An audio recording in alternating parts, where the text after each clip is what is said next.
Blockchains hold the potential to disrupt countless industries, and one major industry in particular is real estate. Truth be told, most of the real estate industry lives completely in the dark ages, particularly around how real estate transactions take place. But the way people shop for real estate is trending towards an online process, and blockchain holds potential to take this to a completely online process that would turn the industry upside down on its head. And this could happen sooner than you think, because we just saw one of the first properties sell in the United States completely on chain. And in this video, I want to break down exactly how that could happen, what the industry could look like in 5 years' time. It could be completely unrecognizable from what it is today.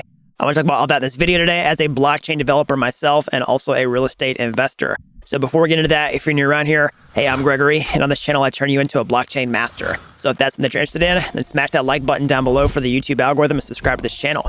And if you want to have master blockchain step-by-step start to finish, then head on over to dappuniversity.com/bootcamp to get started today. All right, so let's get into this. Let's talk about how blockchain can be a complete game changer for real estate. So why am I talking about this? Because again, real estate's trending more towards a completely online process. I think blockchain can be a huge part in taking it there. And while, I do not consider myself a real estate expert, I have bought and sold multiple single-family properties as a real estate investor, and I'm very familiar with how incredibly inefficient the actual real estate transaction part is. And I think the entire industry has a massive target painted on its head, and blockchain can completely disrupt that. And I also just put out a tutorial last week on how to code a blockchain-based Zillow clone. And as I was creating that, I wanted to create a longer video kind of explaining about this process works. So make sure you subscribe to the channel. Check out that video on my YouTube homepage if you want to see actually how you can implement this from a nuts and bolts perspective. All right, so let's get into the details of how this works, because really where blockchain comes into play is modeling the ownership of property and then also facilitating the transfer of property, and then it changes hands from one person to another. So let's start with the actual blockchain layer itself. So really blockchains are just public ledgers that anybody can see and then read from and write to, okay? So real estate's a pay-to-play system. So is blockchain. Whenever you change hands, okay, you have to pay a fee. You have to pay fees to use blockchain, so it's a natural fit. And let's talk about actually modeling the ownership of a property. So that's where non-fungible tokens come into play. So you might have heard of NFTs, right? In terms of like, crypto collectibles. A lot of people don't take these seriously because they think they're just like scams, like who wants to pay money for these digital pictures? I'll let you all debate that down in the comment section below. But I'm really excited about future use cases for non-fungible tokens, because really this is just about digital ownership, okay? And if you have a digital copy of something that proves that you own a physical asset, then you can greatly streamline proof of ownership and also transfer of that ownership. And that's really where NFTs come into play in terms of buying and selling homes, because really, your real estate are just non-fungible assets. All right, so why would you do this? Well, it's just like everything else. It's better, faster, cheaper. So really, it's better in the sense that property ownership is in the dark ages right now, and representing it digitally has a lot of benefits, which I'll clearly outline in this video, which is completely decentralized. Basically, you can cut out all the middlemen who want a cut of every single real estate transaction. And for this reason, it can be made cheaper. Okay, I'll show that on my screen here in a minute, but you can dramatically reduce the cost for every single transaction whenever real estate changes hands, and is way faster. Okay, you could literally settle this in a matter of seconds. And, right now we have the bandwidth to facilitate every single real estate transaction in the US without any bottlenecks. So basically, the Ethereum blockchain alone, without any enhanced scalability, can process 1 million transactions per day easily, okay? And there's only about 5 to 6 million homes sold in the US on an annual basis. I'm not reading into these stats. This is just a rough number. I mean, this may not account for multifamily or commercial properties. Even if it was 10 times this number, we could still handle it on a blockchain like Ethereum now without any technological improvements. The technology's there. All right, so now I really want to dig down onto a deeper reason of why and outline some of these in detail, okay? So before I was talking about how you can reduce the cost of real estate transactions by cutting out middlemen. So there are a lot of people who are essentially rent-seeking middlemen in the real estate transaction process that just want their cut, okay? And they all justify their existence based on some value that they provide in the actual real estate transaction itself. So if you've ever purchased a piece of property before, you go to a closing, okay? And on that closing, there's like all these documents. You have to sign paper documents, like it's absolutely crazy. Okay, and every single one has all these line items from different people that are saying like why you should pay them to help facilitate this property. So basically, you could automate this entire process by having smart contracts that model the real estate with NFTs. You could even have escrow smart contracts that accomplish all these things that these paper documents do. And then you could seamlessly transfer the ownership anytime the sellers and lenders actually sign off on everything and then provide the funds that can get sent directly to the seller. So let's get into the details on some of those. So like, let's say you're working with a lender, okay? There's all this big problem. Like they're always gonna have like these origination fees, all right, whenever you go take out a loan, and you're always trying to shop for the best interest rates. So now this is kind of a broken system where you always have to get into the lender's pipeline, submit all your information, prove how much money you have and what your income to debt ratio is. And it takes a long time. And part of that's to keep you from really shopping with other lenders. I get that you also have to prove that you have, a qualified buyer, but some of that's intentional to keep you from just like asking people, like they're not going to tell you exactly what your rate is until you run the numbers. So you can automate this process completely with blockchain and honestly probably get better competitive interest rates this way because they know they can just swap around faster. And you can do things like prove your income with things like zero knowledge proofs without actually showing them how much money you actually have. You could just say that, yes, checkbox, I satisfy the income to debt ratio and that I have the other assets to act as collateral in addition to this property that I'm purchasing. And because, blockchain's a pay-to-play system, all the loans can be done completely in digital currency that are pegged to the US dollar or whatever currency you actually want to do the loans in. So there's no volatility in place here. Okay, you could do things like put earnest money payments into a smart contract in order to lock it up and put it under contract. Okay, you could provide the down payment as the buyer or the lender could transfer money to the escrow smart contract to actually facilitate the transaction that way too. You could, forecast the future where buyers have credit scores completely monitored on the blockchain, and that helps you prove that you're a verified buyer, all that type of stuff. So, other stuff are like really, really annoying pieces of the real estate transaction life cycle are things like, title attorneys and like people who are just looking for past history to see if there's like liens on the homes, or all this like deeding stuff that has to take place underneath the hood.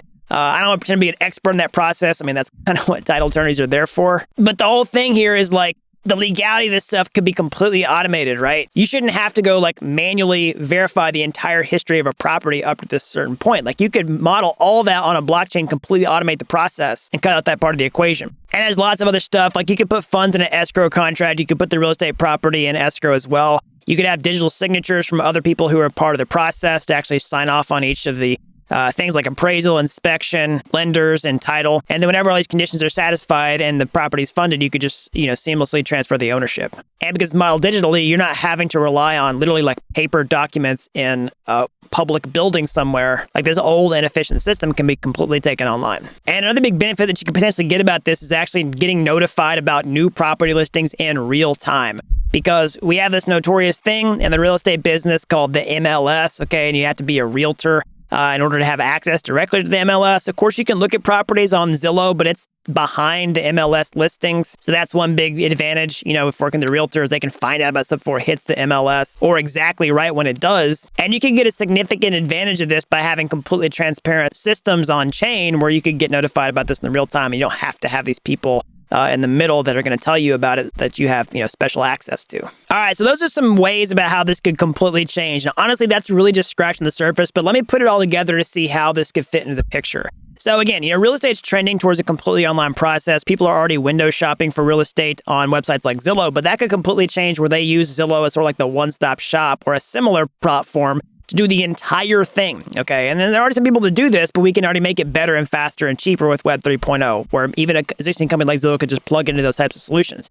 So it starts with somebody, finding properties online. So instead of window shopping, like it could be like serious shopping, where essentially, you have everything that's algorithmically curated for you. And that can be made much better if you don't have this thing like the MLS, where you have to have this closed door access where it's completely on chain. It could find about that stuff instantly and start pumping it into your notifications and your algorithms. And then once you want to tour a property, okay, you could do things like virtual tours first with like AR or VR goggles, okay? A lot of people don't think AR or VR is really going to have long-term staying power, but this is a pretty solid use case. Imagine you could like tour a home just by putting some goggles on, and you could go see what it looks like in real-time dimensions, and you could do things like take the existing furniture inside your house that you have now and place it inside of there, okay? Like you can take snapshots of on your phone or like scan your own furniture, and then like it can model it and you could put it in this different house. And you wouldn't even necessarily have to own a VR headset yourself. Like if you were gonna be serious about shopping for a property, these companies might send you one essentially as a loaner for some amount of time if you're a part of their buyer program or something like that. And now that could lead to complete sight unseen transactions where you're buying a property by just touring it virtually. Now, no, not everybody's going to want to do that. So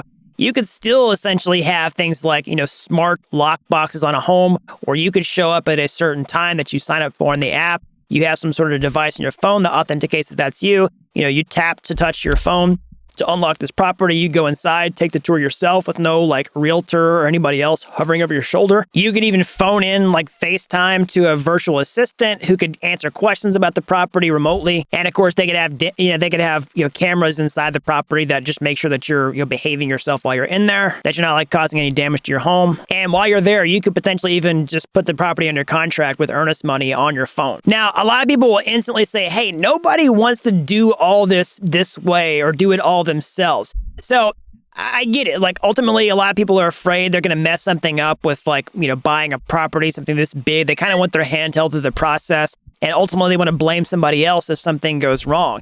Now, you can still have this in the system where you can greatly reduce the number of people who are required to make a real estate transaction, but automate a lot of it. So it's sort of like, if you've ever been to the, one touch to order, kiosks at McDonald's where you're not like ordering with a person anymore, or you've done self-checkout at a grocery store, you can still do it the manual way. It's just there's way fewer people that are offering that. So it dramatically makes the process way more efficient and also gives you the option of doing it with a person if you want to as well.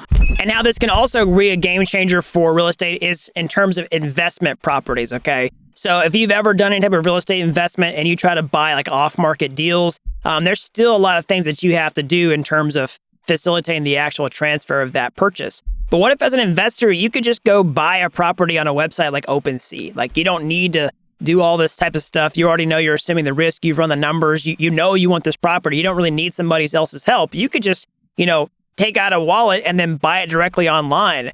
And let's say that this could give you massive advantage. Let's say that somebody gave you a hard money loan in cash, right? Or you took out a line of credit on another property, okay? And you could convert that currency over into crypto. Well, then you just fund your wallet and you go buy the deal right there. And this also opens the game for potentially joint owning properties. So if you own it with somebody else, it can make it a lot easier to do that. It also opens up the possibility of, tokenizing real estate where more people can invest in a deal with you if you want to crowdfund that. Now, there's significant regulations around this in terms of securities laws. We'll get into that here in a minute. But from a purely technical perspective, there's a world of new possibilities that were much harder to do before. All right, so again, one of the reasons I'm talking about this is because this future could be here sooner than you actually think, because just last month we saw a home in South Carolina in the United States, sell for $175,000 as an NFT. So the company that made this happen was Roofstock. This is not a sponsored video or anything like that. This is just a really impressive milestone for the industry. If you want to go check Roofstock out, you can.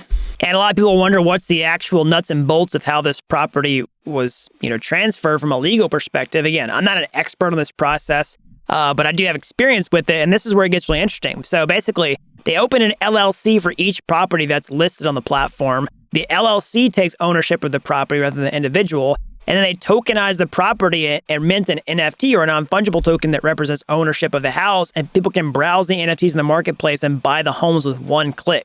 So they can even do things like have funding for the properties as well with crypto, like I was talking about before. So the world that I'm describing is in one sense here now, but this is really just scratching the surface, and we can definitely move long-term towards that vision, which I just described earlier. Now, finally, let's talk about some headwinds for this reality, okay? So this is not just magically going to happen overnight, and I'll spell out some of the reasons why. So earlier I was talking about how we have the technical infrastructure to do this right now, okay? The Ethereum blockchain alone, without any improvements, essentially can process 1 million transactions per day without blinking an eye, without absorbent transaction fees. Even if the transaction fees got high, they're a drop in the bucket compared to other fees that you have to pay whenever you're, moving real estate around and changing hands. Because again, real estate transactions are only about 5 to 6 million per year. And even if it's actually 10 times that number, it doesn't matter. We could still comfortably do that. So the technology or the scalability is not the problem. It's really two other things. So regulations are number one, and the number two are incentives for the existing system to move over to this. So now in terms of incentives, I do think that there actually is some significant incentives for the existing players to do this. There will, of course, be some casualties along the way who don't want it to happen. But the other major headwind are the regulations, And that also follows in line with the incentives, are the regulators have the incentives towards doing this. Now, that's one area where I am definitely not an expert on this topic. And if you are a legal expert in the regulations around real estate and what the headwinds are for, crypto, Web 3.0, then leave me a comment down in the comment section below. Shoot me an email. I'd love to hear your thoughts on that. But at the very least, we are seeing some people do it now, so we don't know if they're trying to move fast, break things, and outrun the regulations and deal with the consequences later. We'll have to wait and see. But this could be a situation also where this becomes a reality for investors much quicker than it's a reality for consumers. So that also remains to be seen. All right, so that's an overview of how Web 3.0 can completely change the game for real estate. I hope you like this video. Make sure you smash that like button down below for the YouTube algorithm. Subscribe to this channel if you haven't already. That really helps these videos out so the more people can learn about blockchain. And if you're as fast in this technology as I am, you want to get your hands dirty, how can you get started today? Well, you can go to my YouTube homepage. You can find my free courses there. They're like Udemy courses, but they're totally free. And if you like those, you went to the next step, or hey, maybe you'll take a master shortcut entirely, I can share a master blockchain step-by-step start to finish over at dappuniversity.com/bootcamp. You don't have to be an expert to get started today. I've helped people with zero coding experience become real-world blockchain developers in a matter of months. So that's all I've got. Until next time, thanks for watching Dapp University.